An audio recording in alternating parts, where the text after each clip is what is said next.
Hello everyone, good morning, welcome back. So after episode 1 for MuleSoft tutorial for beginners, now I am here for episode 2. So in episode 1 I have covered what is MuleSoft, what is an API and API-led connectivity, what is all about, Endpoint Studio, Endpoint Platform, what is request and response, and what is payload and what is transformation. So we had learned these topics and we have seen I'm creating how to create an API and test in API, an API in Postman. So in today's video, yeah, for the episode 2, I'll cover three topics which is very important. First one is variable and second one is target variable and third one is request connector, how we can invoke other API from our current API, right? So first we just need to understand what is variable. So in simple word, we can say a variable is a placeholder that stores data temporarily within a flow. So variable is a placeholder where we can store data within a flow. So it's a part of Mule event and we can set the variable, we can update or create variable using the set variable component, and we can access using vars dot whatever variable name we'll give. So that we'll see. I'll just showcase. I'll demonstrate how we can set variable and how we can access, whether it's in data weave or other in logger. And so variable, we understood that a variable is a placeholder that stores the data. Simple, yeah. And target variable. If you gone through this episode 1, so I have explained there the payload, right? So a target variable is a specific variable that stores the result of a message processor. So let's suppose, I mean, we are calling any other API or we are, doing database query. So whatever response we'll get from the HTTP request or database. So if we don't put target variable, specify the target variable, so it will override the original payload. So in order to preserve the original payload, we have to use target variable. So that also we will see. I'll just showcase. So target variable is also a variable, but it is to it it preserves the origin. It allows you to preserve the original payload so that the response from the processor, like an HTTP request or a database query, can be stored in this variable. So, and to access the target variable, it's also the same, similar to variables like vars dot whatever variable name we will specify. Now the request connector. So the HTTP request connector is used to perform outbound HTTP calls. Let's suppose I am creating an Mule API, and in that API, user gives input as a city name. Okay, and we will have to invoke other APIs which will fetch the city's current temperature. So we'll have to make outbound HTTP calls from our Mule flow. So in order to make outbound Mule HTTP calls, we have to use HTTP request connector. So that in this example, we will in from our API, we will send the city name and then we'll invoke the API which will give us the current temperature. So that for that we need to use HTTP request connector. So let's say I'll just creating a new project, file, new, mm, let's say Mule beginner demo 1. Okay, now the project will be created.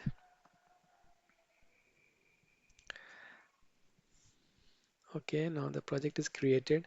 So first we'll drag the listener because this is the entry point.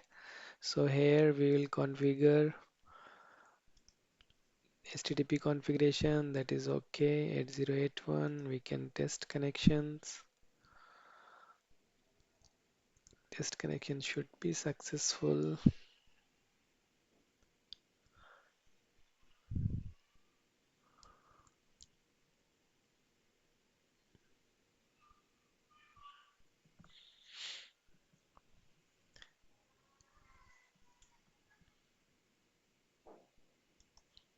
Okay, no need. I think it's taking time. And path, we can say API slash.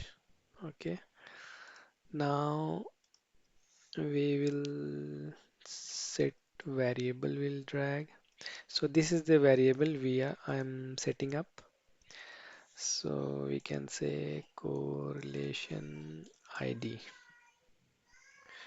and we can put the display name also as correlation ID so that it can be visible. Like we don't need to go inside this variable and see what is the variable name. So display name also should be the same. And here we can put correlation ID. Okay. So this is the unique value it will be generated. It will generate unique value.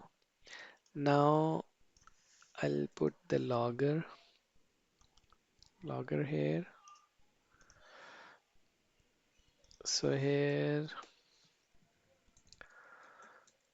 correlation ID is, now here I am accessing the variables vars dot correlation ID, if you see here. So we can access the variable using vars dot correlation, vars dot then whatever variable name we have.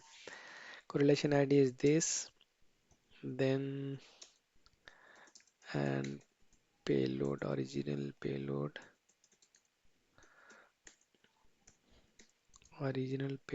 is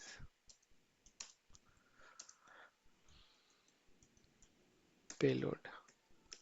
So it will print correlation ID and then whatever correlation ID value and then original payload, then the payload value. Okay, so it will print. Now we'll drag this request connector.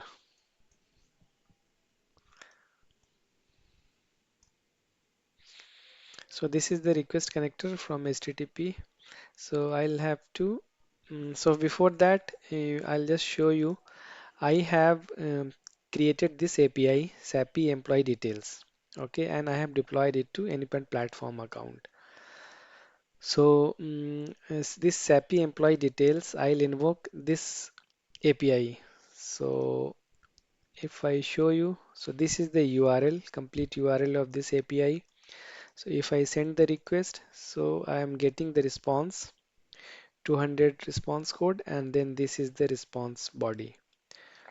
So this response body is having employee ID 1, 2, and 3. So I'll invoke this URL. Okay. So first, when I dragged request connector, so this configuration, I'll have to go to this configuration, HTTP, and then host. We'll have to put the host. So host is this is the host. Okay.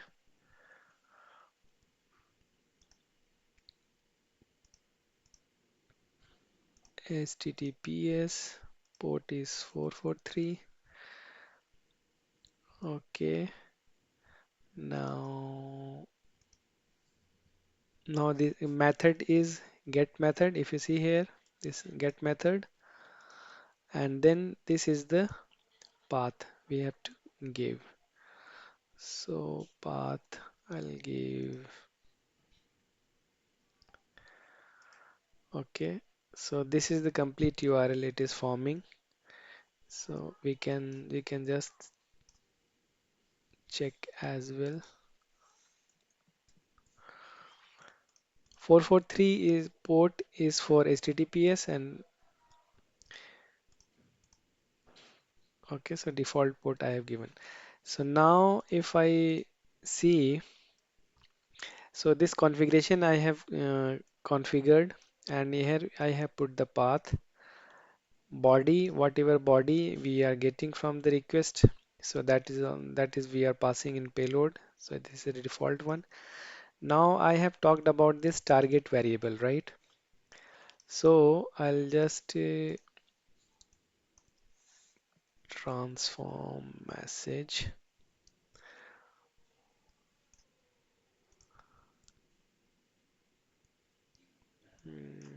JSON payload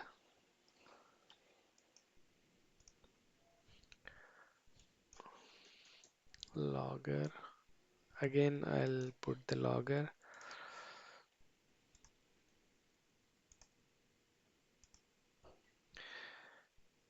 Now we'll see what is the value of payload. Okay, I think this is not required, so I'll just comment it. Now I'll run this application. Okay, this is also running, so I'll stop and then run as Mule application. So what I did, I have configured this listener with this path API slash, and then I have added this variable. So the name of the variable is correlation ID and the value is correlation ID. So it will generate always it will generate unique value in every request. And here I have added the logger. It will print correlation ID and then whatever the value it is coming, it is coming from here. And then original payload, whatever payload it's coming from the request. Then I have used this HTTP request connector to call this API. So the response of this API would be all these three employee ID. So the payload, what would be the uh, payload value here? So we'll see. Okay, it's deployed. Now I'll invoke 8081 was the port right here. If you see HTTP listener config is 8081, correct? So now 8081 and then path is API.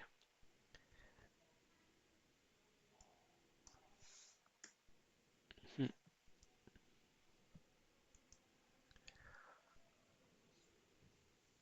So if you see here, we have received 200 response.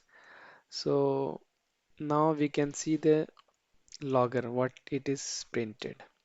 So logger, if you see in the first one, this is the first logger. Correlation ID, this one, and original payload is empty because we have not passed any request body in the request, right? Now in this is the second logger which is printed. Correlation ID is this, and payload is whatever response we have received from this. Now we'll see, okay, let's say I am sending the request mm, name Naseem. Now I'll send again the request, then we'll see what is the. So this is the first logger. If you see here, correlation ID is changed, right? Earlier it was F29, now it is 179. And original payload is what? Whatever we are receiving from the request, original request. So the original payload is name Naseem, the same which I have passed. Now original payload was this, but in the second logger, if you see, uh, correlation ID is this, and payload is replaced with the response from this processor, correct? So payload is overwritten. Now, if we need to preserve the payload, if we need to preserve the payload, so we need in advance in the HTTP request connector, if we go to advanced, this target variable, if you see here, so we can put the variable name. So SAPI employee response. So it will, so the response from this API will be stored in this variable. That's what I have explained in the target variable. So the response from this API, whatever API we are invoking from this one, so the response is stored in this variable now. If we don't put any target variable, so the payload will be replaced. So the response from this HTTP request will be stored in the payload. So that's the reason why we are seeing the payload value is this. Now, if I save it, because I have added this target variable, and here I can add and target variable SAP response value is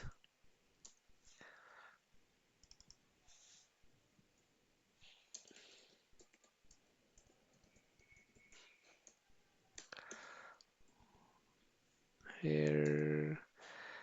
I need was dot SAP response. So now what would be the value? Can anyone tell?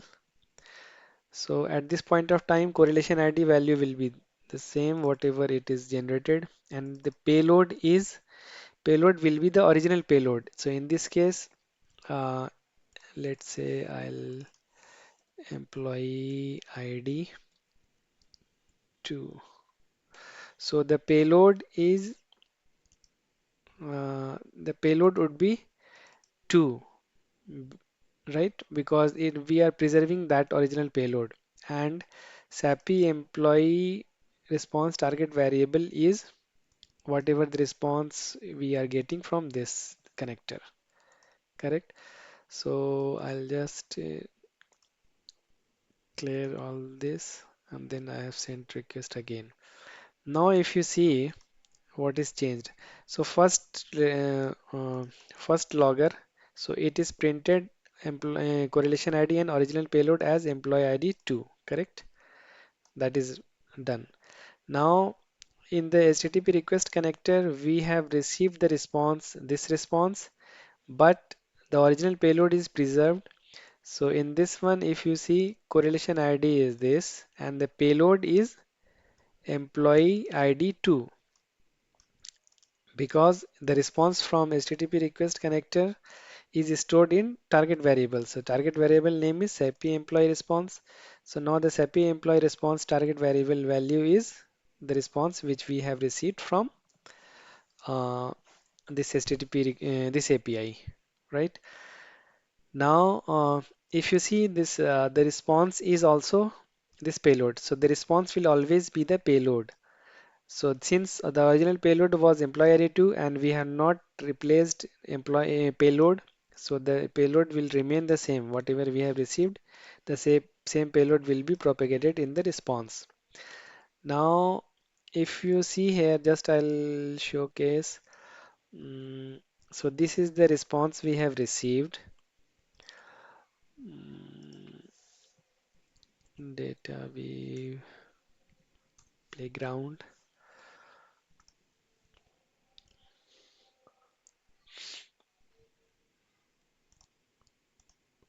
So this is the response we have received, and input we have received variable employee ID equal to 2. So payload filter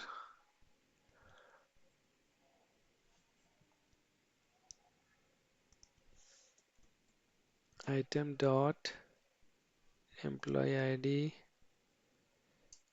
equal to employee ID. Okay. So what we are doing, so in this API is responding with the entire records, right? All employee ID 1, 2, 3, and in this request I am sending employee ID 2. So I need to get I need to get the records only for employee ID 2. So we can use this filter. So entire payload we have to filter from the entire payload where item dot employee ID means all these items it will iterate. If item dot employee ID equals to, we can say this uh, employee ID R. So it is matching. So second one is Umar Khan. If I change it here 3, so the response would be Huria Khan. If I change it to 1, the response would be Naseem Khan, right? So this one I'll just toggle comment. I'll copy it here. So what we need to change here, vars dot not vars dot payload dot employee ID, because I am sending employee ID in this one, right? In the payload. So payload dot employee ID, payload dot employee ID. So if I save it, so what would be the value? What would be the value now? So the value now would be whatever the employee ID will be sending from this request. So the same response will be filtered out and then it will propagate it. So let's say I am sending to, so Umair Khan will be the response. Employee ID. Okay, I think expression is some payload filter. No, sorry, it's not a payload because the response will be response is stored in this one, right? So vars dot SAP employee. Now it will be. Now I have saved it. So let it redeploy. Yeah, it's redeployed. Now I'll send it again. So if you see here, the response is Umair Khan. If I change it to 3, so the response would be Huria Khan. If I change it to 1, to Naseem Khan. If I change it to 4, because no employee ID is matched with employee ID 4 from the response, from this response, so it will respond with the empty array, right? So here, and I'll just show you there is logger as well. So now the first logger is employee ID 3 is the payload and correlation ID is this one. Original payload is 3 employee ID, which is coming from here, right? And now the second logger correlation ID and the payload is employee ID 3. Why employee ID 3? And the SAP response target variable is the same, which is having the all records employee ID 1, 2, 3. But if you see here employee payload is changed. Payload value is changed. So until here, payload value is the original payload which is coming from the request, but here it is changed. But in transform message, if you see output is payload. So in payload, we are storing the output of this script. So the output of this script is nothing but this variable, right? So this is the output of this script. So the output of this one would be stored in the payload. So that's the reason why here in payload we can see employee ID 3, only employee ID 3, right? So if we don't, if we comment this transform message, so the payload would be the still the original payload because we are not touching, we are not replacing the payload with any value, correct? So I hope, yeah. It's clear now. Variable, which is a placeholder to store the data. Like we have stored correlation ID in correlation ID variable, and we can use further. We can use this variable anywhere in the flow. And target variable is to preserve the original payload and to store the data of a Mule processor. So in this case, if we are suppose we are calling to HTTP request connector using HTTP request connector, we are calling any other API, outbound API. So the response we can store in the target variable, so that we can preserve the original payload. And the request connector is used to make outbound call uh, in the Mule within the Mule flow, right? So we can for HTTP request we have to configure. We can define global HTTP request configuration and then operation. Like if you see here HTTP request configuration, so we can define the configurations, host, port, and then here if you see method, we can change whatever the method we are calling for method of the calling API, and then we have to specify the path and a SAPI response if we need any. If we need to store the variable, if we need to store the output of this into any variable, so we can define, right? So these three topics we have covered in the this today video in the episode 2. In episode 1, we have covered all these topics, right? So very soon, yeah, I'll come up with the episode 3 as well. So in this one, we have seen this transform message as well, right? Where we have filtered the array of the payload in with the input employee ID, right? So further also, I mean, in the next video also we can see we'll see on the transform message data VB script. So I hope, yeah, you'll like it and share with your friends and just try it out and give it a try, right? And if you have any queries, yeah, please do comment. I'll respond back. Yeah. Thanks everyone. Thank you. Happy learning.